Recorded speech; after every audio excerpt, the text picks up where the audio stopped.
earlier this week at the Coutts border crossing and seized a significant number of lethal firearms, a large supply of ammunition, body armor.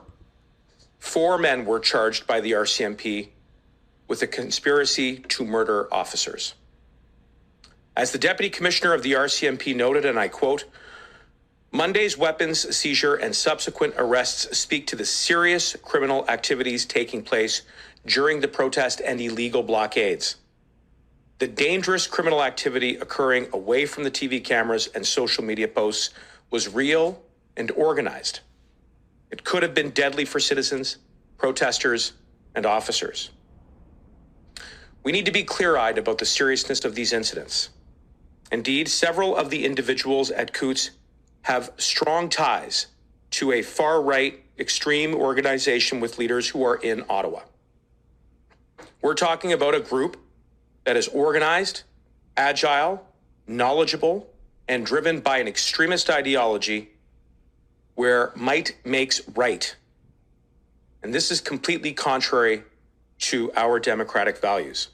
Minister Mendicino, you mentioned that there's these ties with a far-right group between what happened in Coutts and what's going on in Ottawa. Can you explain exactly what group you're talking about? How big is it? How much of a threat is this to people's safety? We saw a bunch of guns and body armor in Coutts. Are you concerned there's similar items in Ottawa? Just please expand on what you said, because that was quite striking. Well, I think we're beginning to see emerge now are the hallmarks of a sophisticated and capable organization of a small number of individuals, but with a steel resolve, driven by an extreme ideology that would seek to overthrow the existing government and create some kind of parallel structure whereby they get to dictate the rules based on untrammeled freedoms. And it may sound far out there in left field, but looking back over the course of the last number of weeks, and more importantly, seeing the developments of the arrests and seizures that have been made this past week, there's a real danger in trivializing and diminishing exactly what's going on here. And we have good reason to be concerned about that, as Canadians do. I mean, you talked about the individuals at Coutts have strong ties to a far-right extreme organization with leaders who are in Ottawa. Are you talking about the leaders of the convoy who sometimes hold press conferences, who we've seen on social media talking about fundraising? Who exactly are you talking about? Does the group have a name? What is this far-right organization with ties between Coutts and the leaders in Ottawa? Alex, those are very good questions for law enforcement and for police.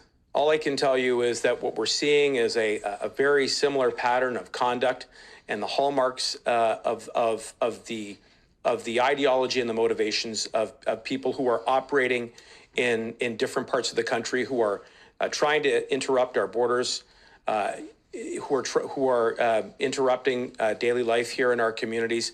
They use similar rhetoric. They use similar rallying calls. One only has to turn to social media.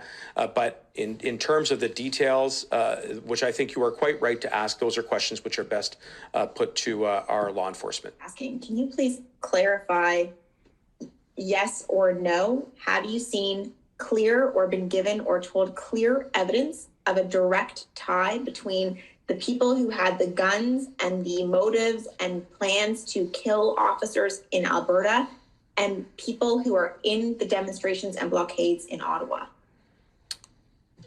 The charges that have been laid in Coutts will lay out exactly what it is that the police believe and hope to prove in a court of law.